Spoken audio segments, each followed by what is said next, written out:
Hello, everybody.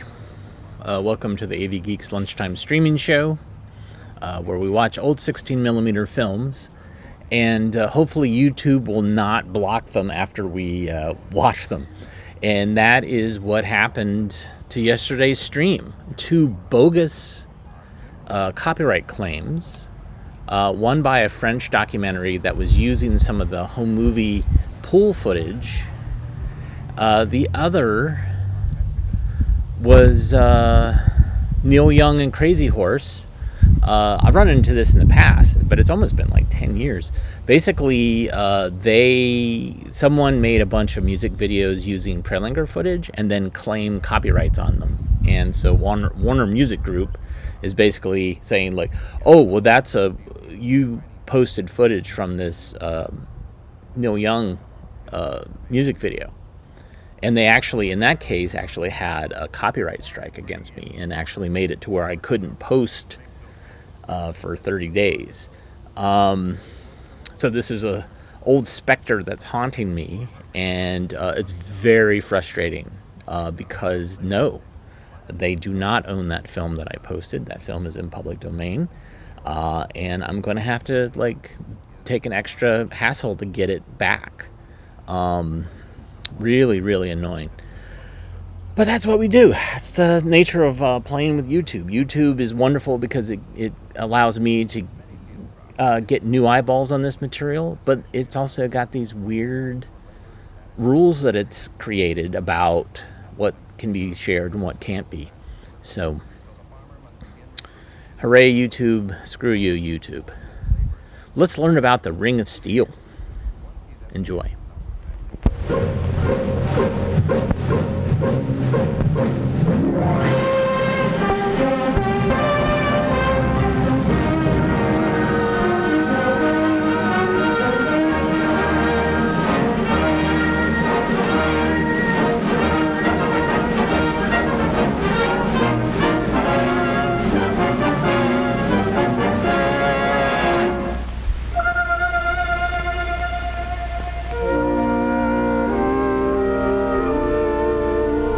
I am the American soldier. For the American people, my family, my fellows, my sons to come, I carry arms.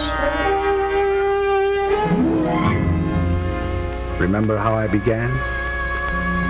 Born of explorers, colonists, hunters in deerskins, schooled in the wilderness, fighting for a continent. Remember Concord Bridge, 1775? Here it was, here at this bridge. I fired the shot heard round the world.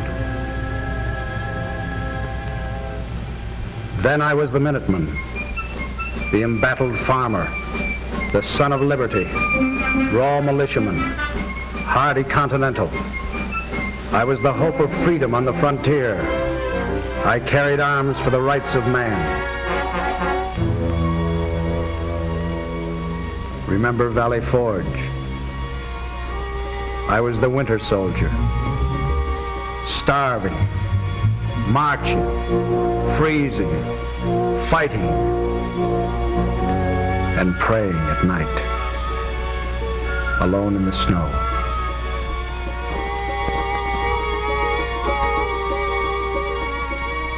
I planted the flag of 13 stars at the Mississippi, at the Great Lakes. On these, our hard-won shores, our flag still flies. And again, here at Yorktown, I was in the splendid ranks when we won our freedom and our continent. I fought the revolution. I won this liberty. Look at my battlefields: Bunker Hill, Ticonderoga, Niagara,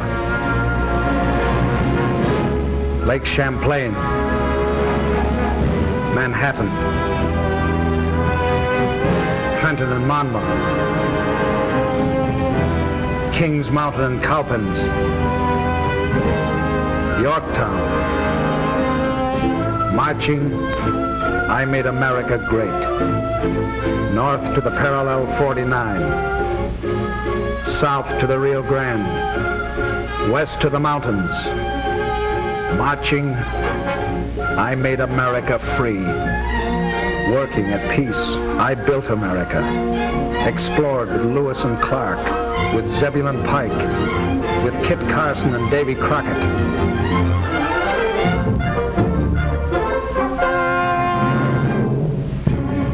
1860, 1865, I was the blue, I was the gray. Marching, I made America free. Marching, I gave America peace. Marching, I found the American spirit.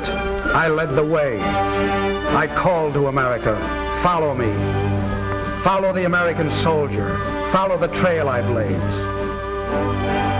I convoyed the wagon trains, moving west, fought the tribes with Custer, rode the Oregon Trail, patrolled the wild American continent. My lonely outposts grew. My camps became crossroads. My frontier forts took root, rose from the prairies into cities. My infantry marching made paths. My cavalry riding made trails. Where cities rise, I made the hikes to lay the ties and drive the spikes, uniting my country with rails. Give me the hardest job. Remember? I brought America to the Pacific, punched the railroad tunnels through the Rockies. I licked the Mississippi floods, conquered the Yellowjack in Cuba, joined the oceans at Panama, held like a rock on the Marne. I am the American soldier, pioneer, Samaritan, vanguard. Wherever I was needed, whenever I was called, I stood and delivered. I came through. I was America on the march.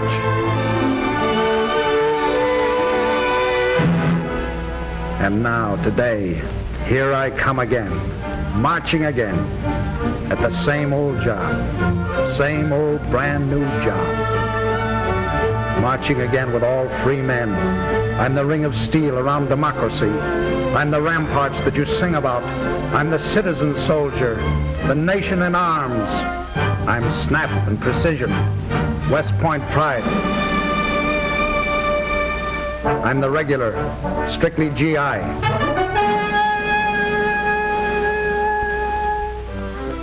I'm the rookie, maid soldier.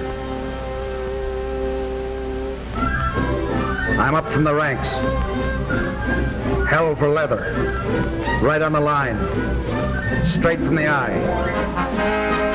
I'm the rifleman, cannoneer, trooper, skier, engineer, gunner, scout, marksman, driver, signalman, sentry, mechanic, flyer.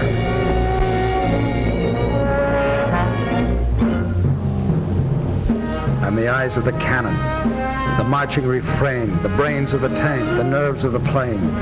I'm the heart of the shell, the courage of truth. I'm the Liberty Bell, I'm the song of our youth.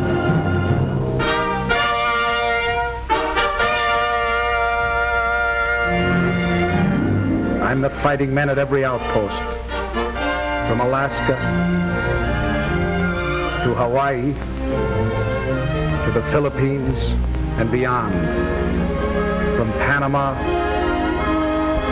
to Puerto Rico to Iceland and beyond. Remember my yesterday with Washington winning this liberty? Once I was only 1,000. Today, I am 1,800,000 out of 130 million Americans. Figure that out, America. I'm about 1 in 100. 1 in 100 Americans. Tomorrow, I'll be 2 in 100, or 3 in 100, whatever it takes. Whatever the need. For the spirit we're living, for the future we're making. I, the American soldier, am the shield.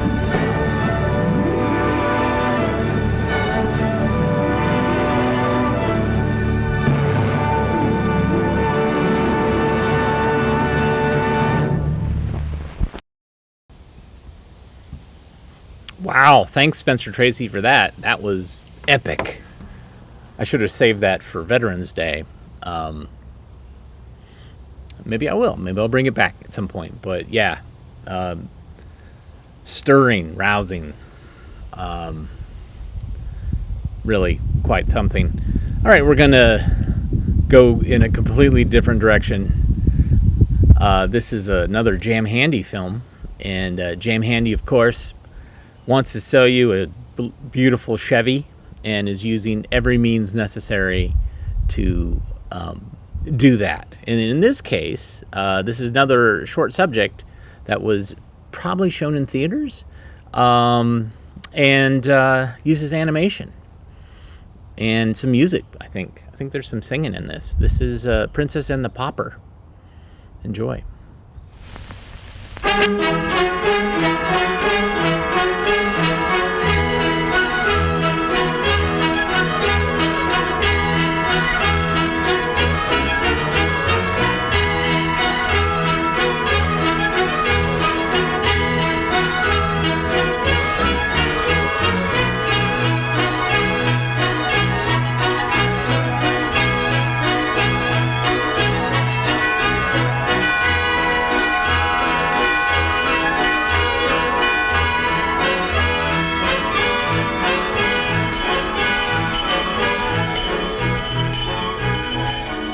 Once or twice upon a time, there was a king who ran this classified ad in the local town crier. Be it known o'er the land where the king holds sway, that at the king's palace at sundown today, His Majesty offers his daughter's fair hand to the wealthiest suitor in all the land. We the people voices must raise against Alakazam and his wily ways. A jewel to him is a grain of sand. That wicked old wizard will win her hand. Alakazam!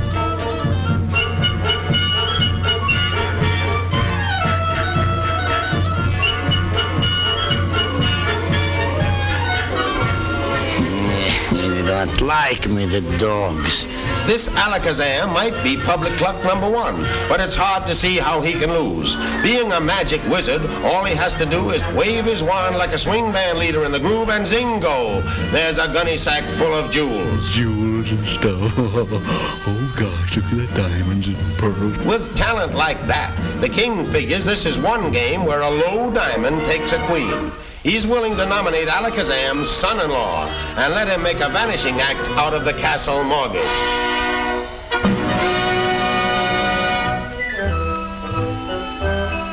You will learn to love me, my little pigeon.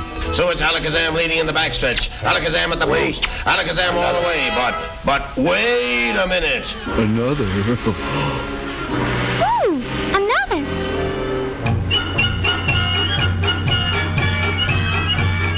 Who's this dark horse coming up?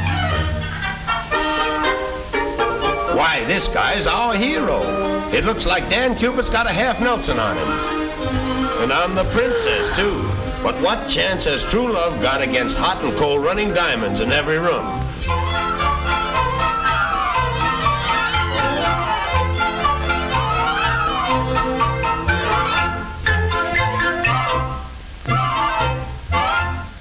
Oh gosh, what you got?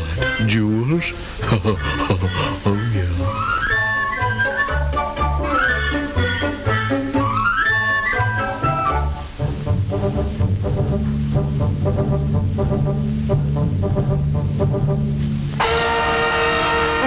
Oh, throw them out, gosh.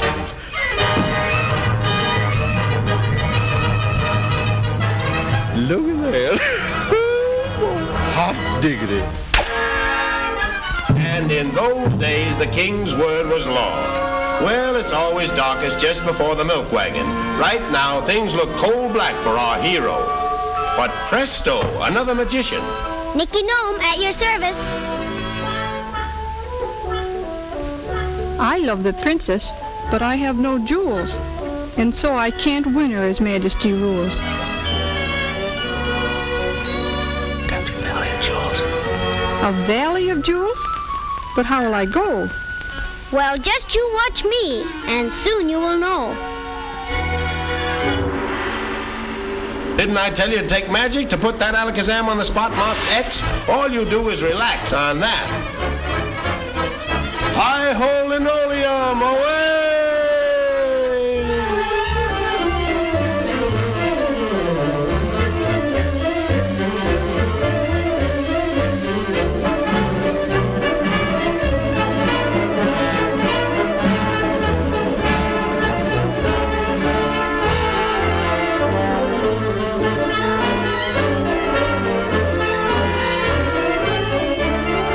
What a spot for a 21 jewel forced landing. Is this what they mean by being a couple of jumps ahead of the sheriff? Meanwhile, the villain is tuning in on his crystal ball. Oh, spirit of the crystal, will you confess? The beautiful princess, she loves me, yes. The beautiful princess, she loves you. No. Look again. Alakazam, you got diamonds galore. The Pauper boys got plenty more.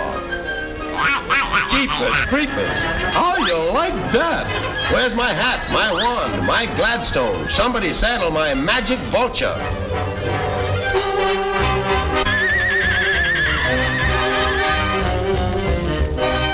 Down, Cuthbert.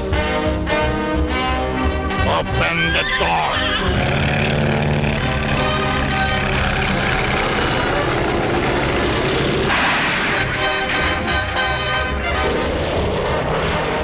It's a good thing he's just renting the place. Pauper in Flight 6 calling Baghdad. Calling Baghdad. Hello, Dad. Ceiling unlimited.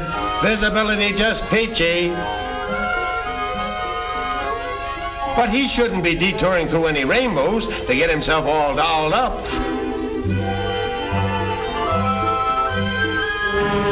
Not when there's a tough citizen heading his way with unkind thoughts. Hey, kid, snap out of it. Alakazam's on the muscle, and here he comes. Sideswipe, by gosh. And now the beans are spilled for sure.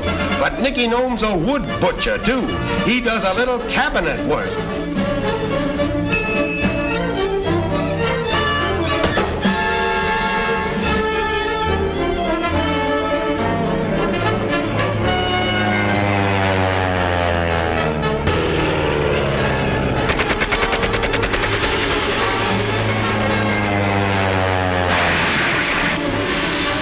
This Alakazam must be a hard guy to live with. It seems he's been throwing a couple of smokers and has handed out some cheap stogies. The smoke just about has our hero down. And Nicky gets the air conditioning system going just in time to save the referee from counting 10. Alakazam is so plus nonplussed at the way things are going that he forgets to dot his I's.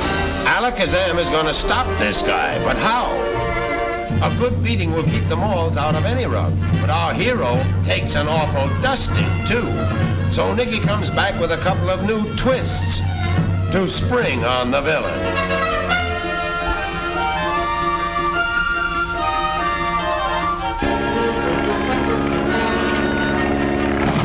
Now it seems that the villain's bald-headed buzzard is saving string to feather a nest.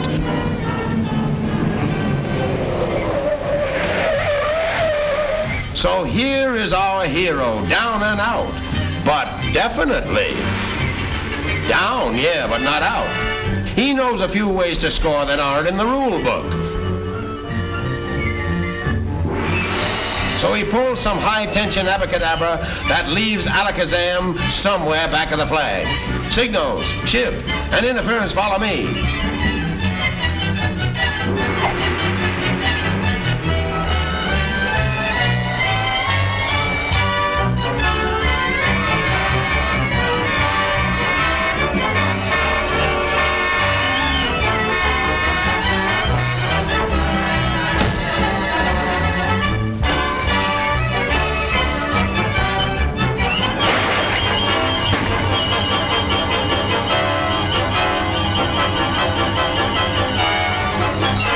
This proves that our guys better watch out when there's a good magician around, or else they will get bats in the belfry.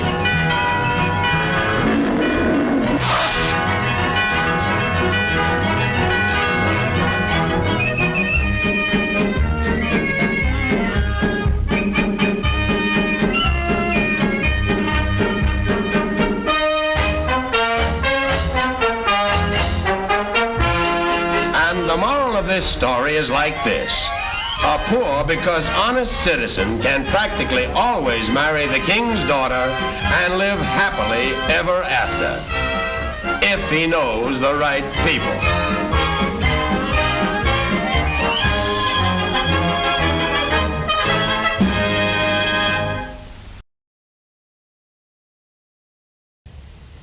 Oh boy, a lot there. And yes, what a long walk to get to a Chevrolet. I was like, is it ever going to get there? I knew that it had to. Like, how is that going to happen? Again, this is Jam Handy's company creating content that theater owners would be like, yeah, we'd love to show this. You know, oh, it's free content. We can show our moviegoers that's animated. It's like a new cartoon. And someone said it had a Fleischer feel, and Max Fleischer, when he left Fleischer Studios, he actually worked with Jim Handy for a while. So there is some pretty quality animation. Thomas, this is a live show, FYI. So, in case you don't know, like, why is Skip outside? Why is he not at the archive? Well, the archive we've begun doing some renovation work there, and so we've moved some stuff to the basement where I live with Katrina, and it's so nice outside that I felt like, yeah, I should do something outside. Although I was like right in the sun earlier, so that's why I'm in a different position right now. And I happen to have fairly good internet here, so that's awesome. Okay, this next film, and a lot of these films we're looking at today came from the Prelinger archive. We've been working with them over the last 20 years, it feels like. Yeah, digitizing, putting things up online to Internet Archive, YouTube, etc. And so we're kind of revisiting some of the earlier ones that we put online. So this one is Word to the Wives. I don't think I spelled that right. Word to the Wives. Enjoy.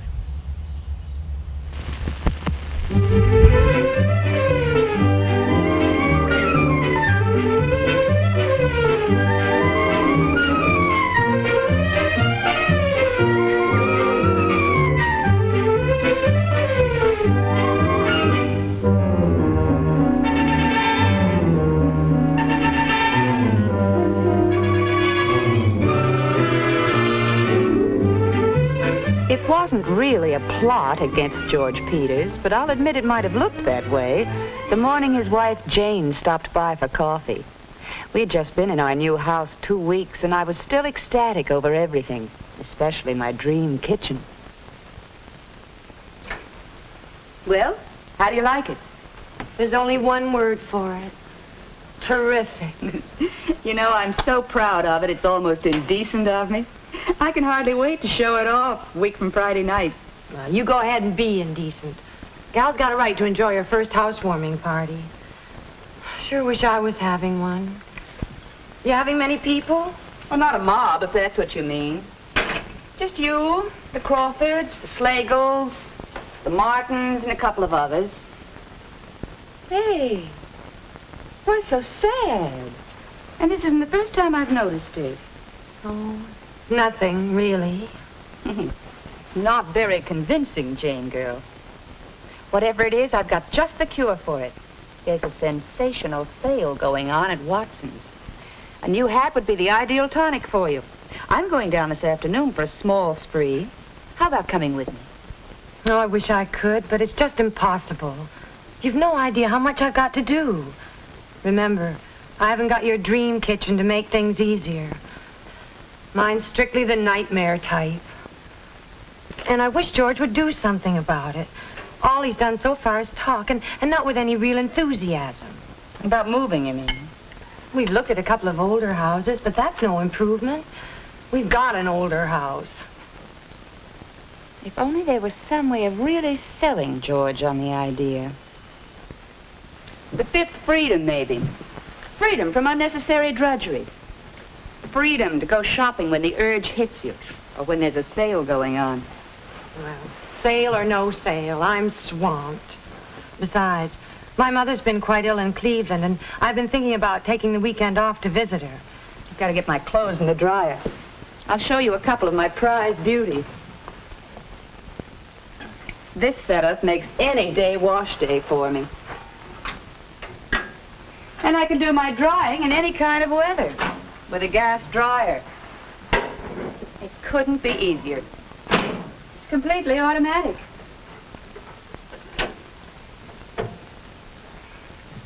I remember seeing this washer in the magazine ad. It's automatic too, isn't it? That's right. Isn't there a little colored guide light that follows the operation through the various stages? Yes. I know exactly what's happening. I don't even have to watch a clock.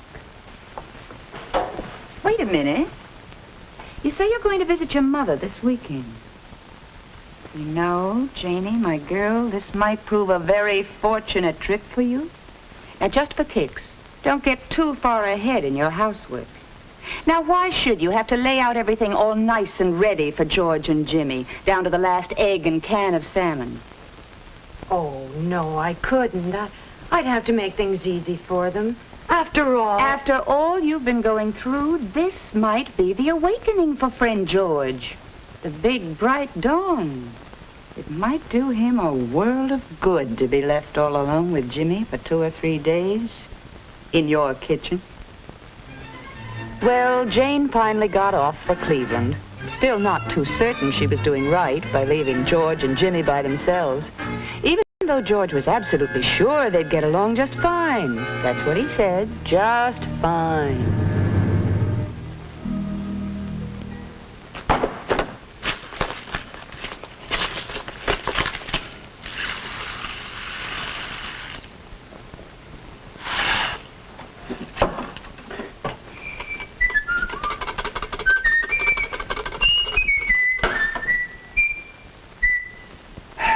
Of course, when you leave a man to his own devices, he's apt to think of something fancy, like curried chicken with rice. But in this case, George not only should have done a little more thinking about his recipe, but should have kept his eyes on the stove as well. Now, if he had just let his rice simmer instead of boiling. But frankly, I doubt if George knew how to bring things to a simmer.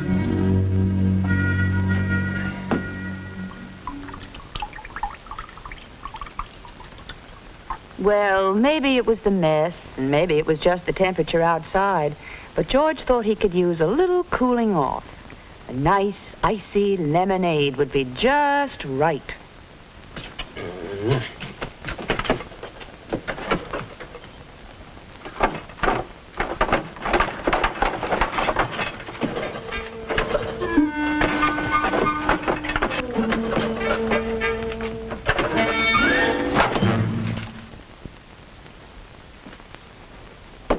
Hey, Pop! When am I gonna eat? What's this ice tray here? There's no ice in it. Oh, I guess I forgot to fill it. Sometime you might ask George how far is a mile. He would tell you it's the distance from his sink to his backyard garbage pail.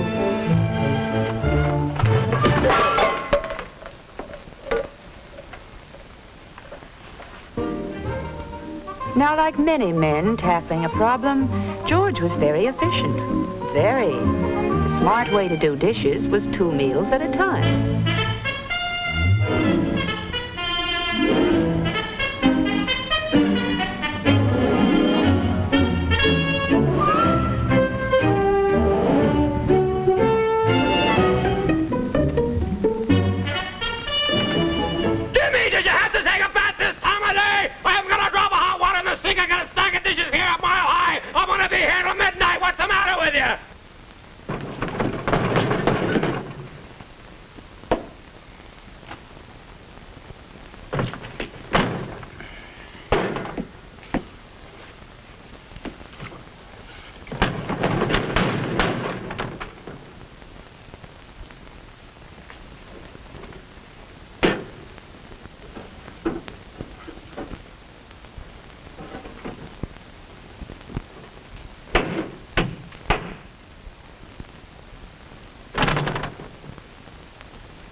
Jane had been away for all of 2.5 days, but the way she was welcomed back by George, you'd think she'd been gone a month.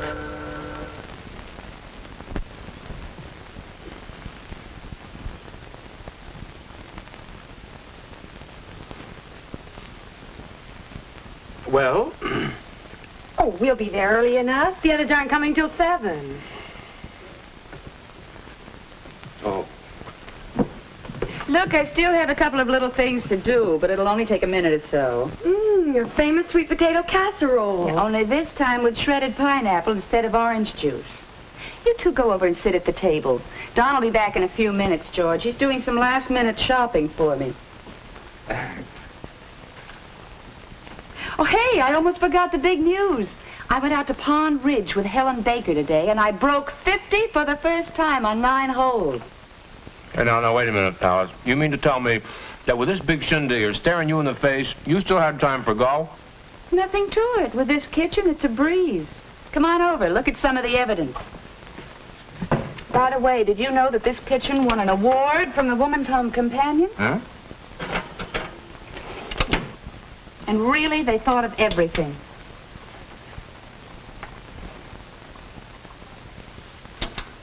I just love the convenience and modern styling of this built-in gas range. Hey, Alice, aren't you going to light the oven? I don't have to. It's completely automatic. You'll never guess what this sauce is for the baked ham. Equal parts of grape jelly and light mustard, blended and simmered. And this burner does it without scorching. Anyone care for a spot of grapefruit juice to tide you over? Yeah. Incidentally, one of the things I love about this refrigerator is that it turns out ice circles and puts them in a bowl for you, all by itself. Continuous ice circle. Yeah? Really? Aren't you taking a chance of staining that counter with fruit juice? No danger with Formica. Won't ever stain. Oh, that's the greatest help, George. Hanging the things you need where you need them. In fact, this whole kitchen was designed for efficiency and convenience. That's what I like. Solid and sturdy as steel. So easy to keep clean, too. Hey, what's this? Oh, automatic flour dispenser. Very handy. Here, I'll show you how it works. Hey, what's going on here? Oh, hi, Don Boyer. George. We're a little early. Oh, that's good. I've been showing them around. Oh, good, darling. Hello, Jane. Hi. Oh, Don, will you get rid of these for me while I sort this stuff? Well, you might have pressed old George into service. Here, come on, George, and I'll show you how it works. This is really for me, chum. What is it? Well, it's a simple gas disposer. It takes care of all the waste. You know, the brightest, shiniest bride could use this gizmo. Yeah? That's great. And that also goes for this automatic water heater. 2 temperatures from the same tank at the same time. Now, this pipe here, it gives you hot water for the bathroom and for the kitchen sink. But the other pipe This one gives you really hot water for clothes and for dishes to make them really clean. Wow. Both any time you want. And look, George, if you're really interested in this layout, the man that set it up for us is a good friend of ours, Ed Stevens. Yeah? He's going to be here tonight. Yeah, just in case you'd have anything to ask him. Yeah.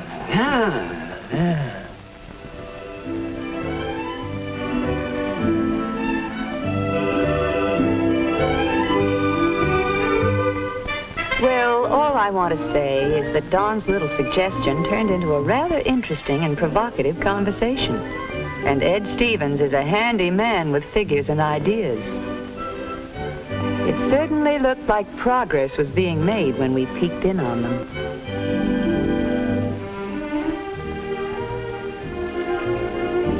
Well, that's the way it worked out. And as I mentioned before, it wasn't a plot against George. Well, you don't think Jane and I would do something like that, do you?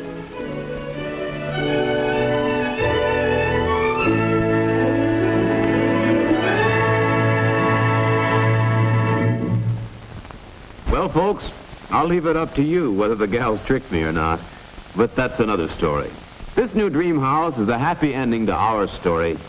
Why don't you drop around and talk with the men who can make your dream of a new home come true? The best and most reputable builders in your area are here to help you. They're standing by right now in the booth, sponsored by your local Home Builders Association, to discuss plans and prices with you. Believe me, a few minutes now can lead to a whole lifetime of happiness. Happy home building.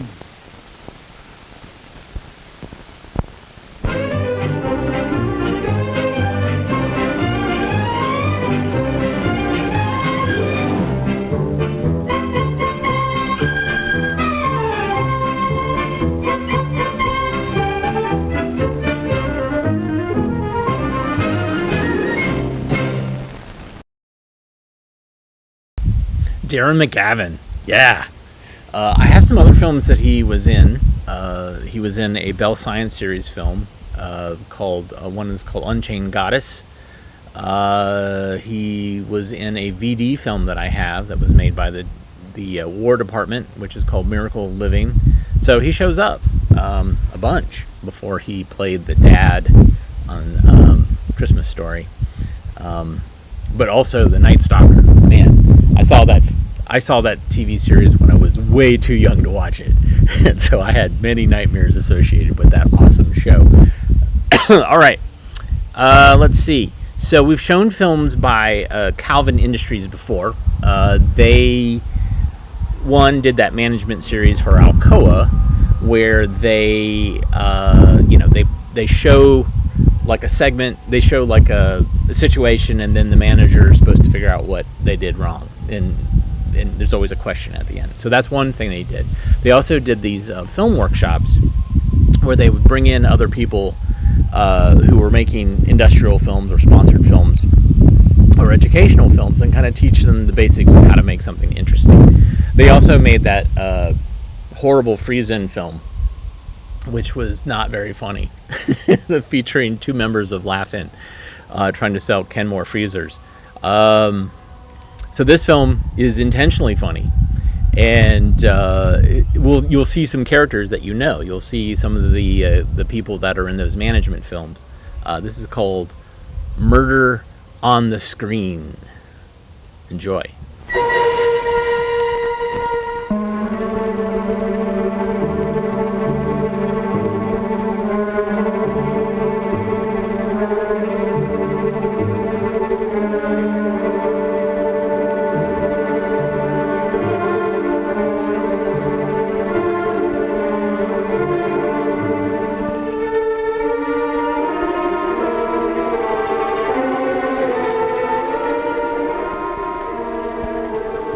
This was the scene of the crime. In our book, it's murder. Same old story to begin with. Victim young, good looking, wanted to get on television. Had everything it takes for a great career. Someplace along the line, got mixed up with the wrong guy. You know, wound up dead.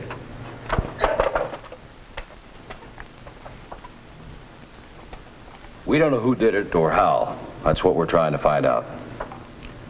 About the body, not pretty. Beat up, mutilated, pretty bad. Hard to believe anybody'd do a thing like that. But if you've got a strong stomach, take a look. Alive and healthy a month ago. Now, she's dead. Couldn't get her through a projector. If you could, nobody could stand to look.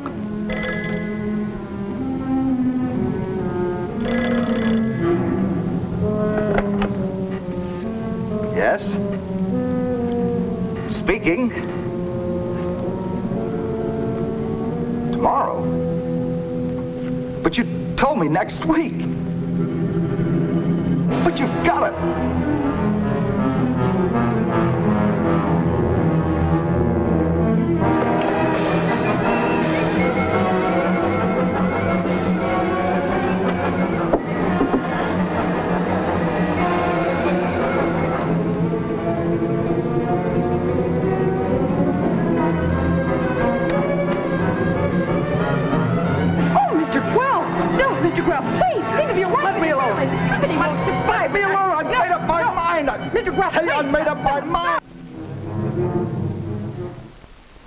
Who did it?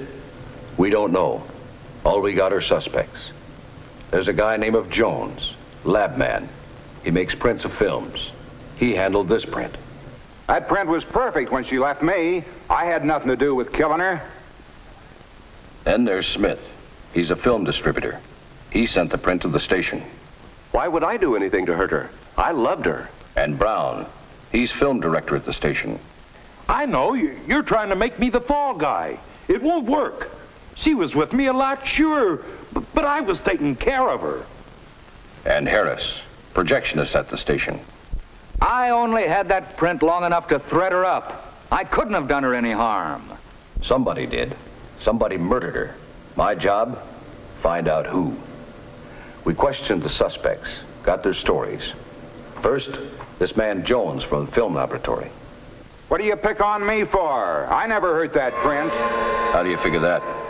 I know the kind of treatment film gets here. That's my business, protecting film, turning out perfect prints. Why ask me all these questions? Just routine.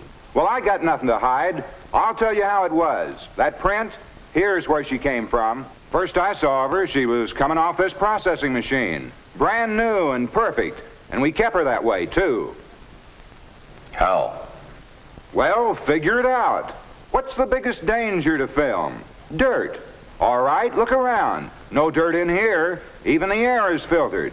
Not a chance for any dust or dirt or stuff to get to her. Go on. Another thing. Before she ever left the machine, before I ever touched her, she was lubricated. You oiled her? No. Wax solution. Here. Film goes over this glass cylinder that rotates and puts the lubricant on the emulsion side. Lubricant? Yeah, we make it up ourselves. About 1/10 of a gram of Hercules B16 synthetic wax to 100 grams of solvent. Applied here. Dries almost instantly. What's the idea? Protection against scratches, abrasion. Keeps the film from sticking in the projector gate. For instance, you ever hear of people having trouble with green prints? Green prints? Yeah, that's a print that hasn't been lubricated. That fresh emulsion gelatin is always soft, a little tacky, sticky. Unless you lubricate that surface, the first few times you try to project it, you can have trouble. You get sticking. Little tiny particles of that soft emulsion come off and pile up in the gate. Result is jittery picture, not steady.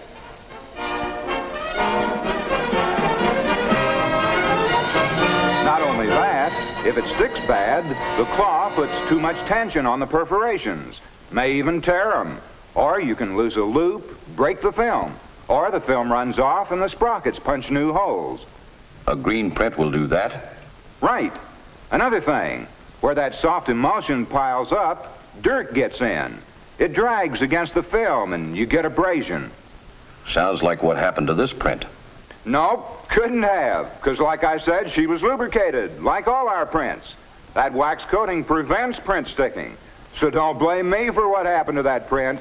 Guy you're looking for must be... Never mind anybody else. What else did you do with her? What else? Well, took the reel off the machine, made a regular visual inspection. We'd have caught any defects if there'd been any. And we're still working in clean, filtered air, remember. Put her on a core, labeled her, packaged her up, and shipped her off. That's all? Yeah. So if I did all that, took all that care, how could I have hurt her? I wonder. Huh? If you did all that.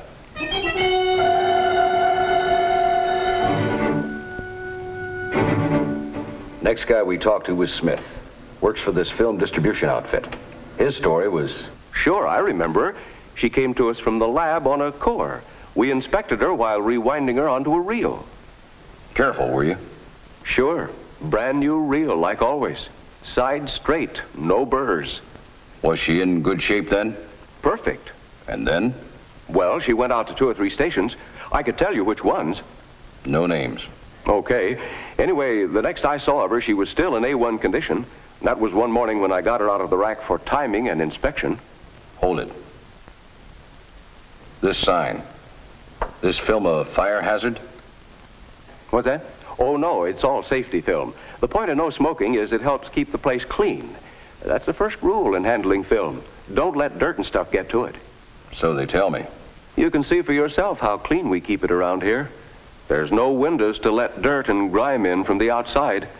Tables, nothing on them except what we need to work with. No chance for dirt or abrasive material to get to our film. This is the way it always is? Sure, film's our business. You know how much it costs us when a print gets scratched up and has to be junked? Plenty. Plenty is right. That's why I keep my place looking like this. You never catch me doing like some people, letting my table turn into a junk pile. That's murder on film. I got more sense than that. I'll tell you something about film. What's that? Whenever film's being handled, moved, other words, wound and rewound, it builds up static electricity. It gets just like a magnet. It attracts particles of dirt, stuff from the air, cigarette ashes, dirt on the table. That stuff gets ground into the film, and you've got scratches. But about this murder, you took this print to your table. Yeah, for timing and inspection. Meaning what? Well, to measure the footage first, using this counter. But that can't hurt film, providing you don't pull it through too fast. Did you? No, took it slow. Thing is, while I was timing her, I was checking for any damage, any abrasions or scratches. How? How'd I check? Held her so the light reflects off the film. Any scratches, I'd see them. Did you see any? No. What else you checked for? Any splices in the print. If there'd been any bad ones, I'd have repaired them. But there weren't. Look for any damage to the perforations, any torn ones. They were all okay. Anything else? Yeah, I made sure that the last station hadn't left any commercials in the film, and I checked for improper cue marks. What marks? Cue marks. You know, the little marks we put at certain points in the film to signal a director or projectionist when to switch over, or when the film's about over, or when to bring in a commercial. You know. I get you. The reason I check that, well, you should see some of the films we get back. Brother, the cue marks. These jokers all think they've got to have their own special cue marks at their own special places and make them good and big so they can't miss them. Looks awful. Ruins a print. I can understand why they don't use a standard cue system. Believe me. Okay, but this print, any cue marks on her? Only the right ones, that's all. Any other injuries? No. Like I say, she was in beautiful shape. Sure of that? Sure. Anything wrong, I'd have reported it. But there wasn't. Condition A1. No scratches, no perforation damage. Everything okay. You wear gloves? Always. Don't catch me getting fingerprints on any films. Clean gloves? Yeah, clean gloves. Change them every day, maybe oftener. Look, I know what you're getting at. Gloves pick up dirt particles while you work. Run film over the cloth and it acts just like sandpaper. Only thing is, I didn't do that. My gloves were clean, and I didn't drag the film over the dry cloth. I held it by the edges like always. So, then what? Well, after inspection, we rewound her and cleaned her at the same time. Cleaned her how? With wax and solvent. The same thing they use in the labs. Lubricant, is it? Yeah. Anytime you clean film, you ought to use a lubricant to do it. Just makes sense to give it that protection. This machine, it's safe? Sure. Film runs through these strips of rayon plush. Solution drips onto the material, keeps it moist. The plush is chained so no dirt gets a chance to pile up and scratch the film. Takes up on a reel, and that's it. So you still say? That I couldn't have hurt that print. She went right into the can and the shipping case and left here. Like I say, condition A1. I swear it. Anything that happened to her later, I had nothing to do with it. I pass. Yeah, I see you. What? Passing. The buck, that is. We followed the thing a little farther. Talked to this man Brown, film director at the TV station. He admitted he'd had a lot to do with the victim. Naturally I did. I'm responsible for all the film here at the station. Our own prints and the ones we lease or rent. I make up the programs, see that the film's timed and cleaned, put in commercials, make repairs, all that. But I didn't hurt that film. What did you do to her?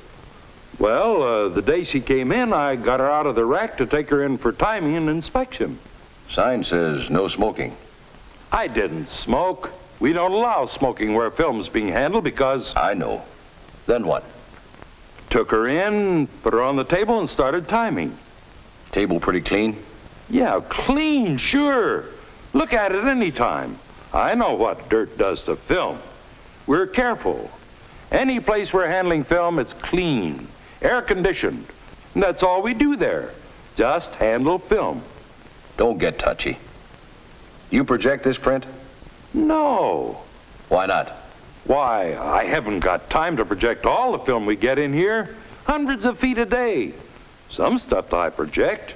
Sure, if there's a question about it. But not this one. I don't think. You're not sure?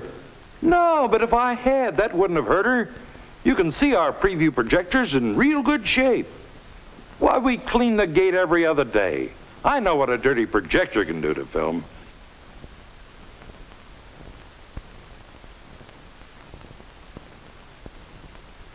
And I know what happens if you don't thread a projector right. So? So I'm careful about threading, every time. But, like I say, this print, I didn't project. All I did was timer and spectra and put in the commercials. Take it a step at a time. Well, what I did was run her through the footage counter at a good safe speed, too. Some guys pull them through so fast they scream. Not me. I've seen what that can do to film. So have you. So I went slow. Meantime, I checked for scratches and damaged perforations, the usual things, and then... Find any damage? No, it didn't. Anyhow, I figured the distributor had made a real thorough check and cleaned it. So there was no reason to think anything was wrong. He claims there was nothing wrong with it. Okay, well, I couldn't have heard it either. Mm-hmm. Then what'd you do?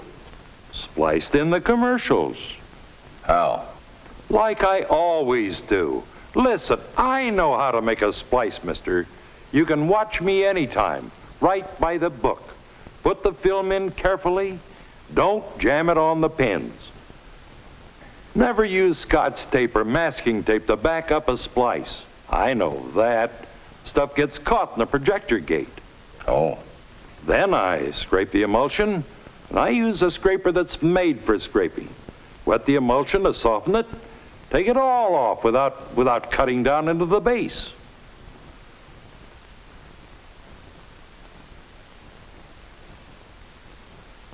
Then the cement.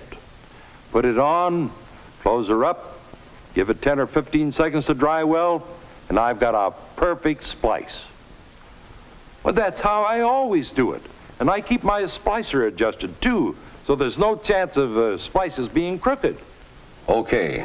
After inspection, what? You clean it? No, it didn't need it. The distributor always... Ever clean film here? Sure.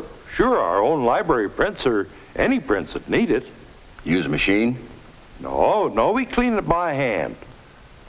We run it through soft cotton pads moistened with cleaning fluid. I say clean. We keep changing the cloth so dirt can't pile up and scratch the film. Cleaning fluid? Yeah, a solvent with a little synthetic wax in it to lubricate the film. Makes it move through the projector nice and smooth. Right. Now about this print. After inspection, you rewound it. Yeah, and I was careful there, too. First place, my rewinds are lined up perfectly. No way film can drag against the sides. And then I kept a constant tension on the film. I'm not one of these wise guys when it comes to rewinding film.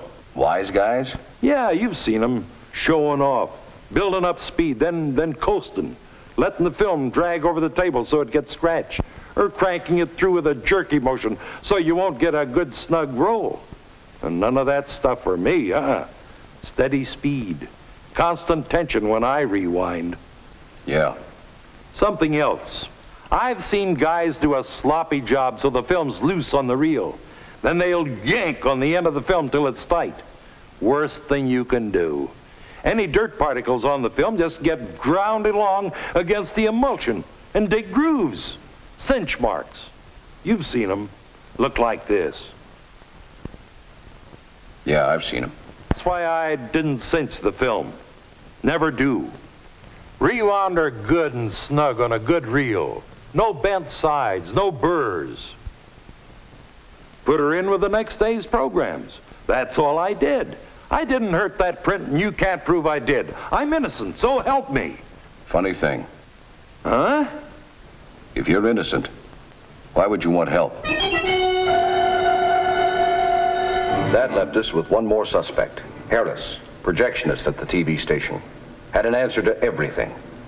Oh, I grant you film can get ruined in projection. It happens. But not if the film is in good shape and the projector is working right. Now, that's my job. No bent reels, and I never spin the take-up reel after I'm threaded up. And I'll tell you now, my projector never harmed that print. Sure of that? Figure it out. I'm supposed to get a good picture on the screen. Only way I can do that is to keep that projector clean. The gate gets dirty and the picture starts jumping around like this.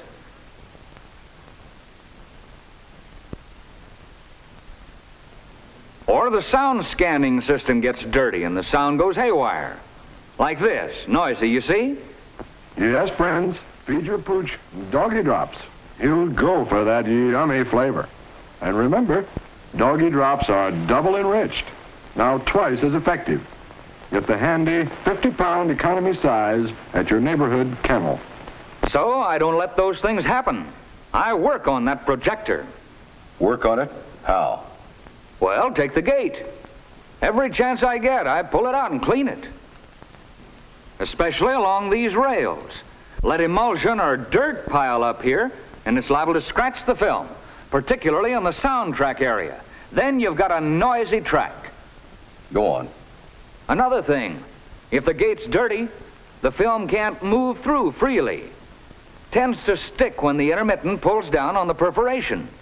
Now that extra strain can scar those perforations, may even tear them. Then you lose your loop, get run off, really chew up the film. That's what happened here to the victim? Nope, that's what didn't happen. Because I cleaned that gate, got the dust out of it. And that isn't all. I checked every film contact point. Made sure the rollers were all really rolling, not stuck so the film was dragging over them. Now that could happen. Did it? No, I told you I checked it. Part of my normal maintenance. Like checking the sound system all the time. Cleaning all the film contact points to make sure we get the best sound quality. And also, make sure the film doesn't get scratched when it goes over the drum. Main thing with a projector is to keep it clean and lubricated right. Then it'll never damage film. Not if the film's okay to begin with. How about threading? Well, what about it? Listen, I know my job. I thread that projector 50 times a day, and I do it right. Ask anybody, they'll tell you. Or you can watch me yourself. Anything goes wrong during projection, it's because there are bad splices in the print, or torn perforations, or dirt on the film. I take care of this projector, and I thread it up the right way. Now, that's all I can do. I projected that print, and I put her in the rack. That's the last I saw of her. Not quite. What do you mean? You see her now. So, there it's a murder that everybody says couldn't have happened. We don't know who did it. All we know is this. If all the suspects had treated the victim like they say they did, she'd be alive today. Only she's not. Somebody's guilty. Maybe all of them together. But if they stick to their stories, we're stuck with a perfect crime. It happens. More than you think.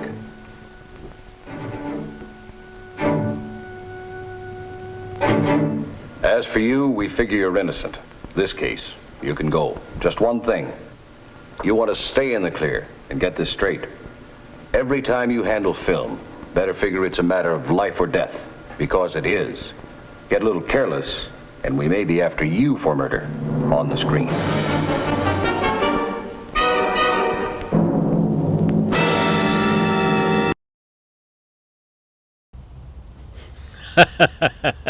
Boy, we geeked out pretty hard on that one, didn't we?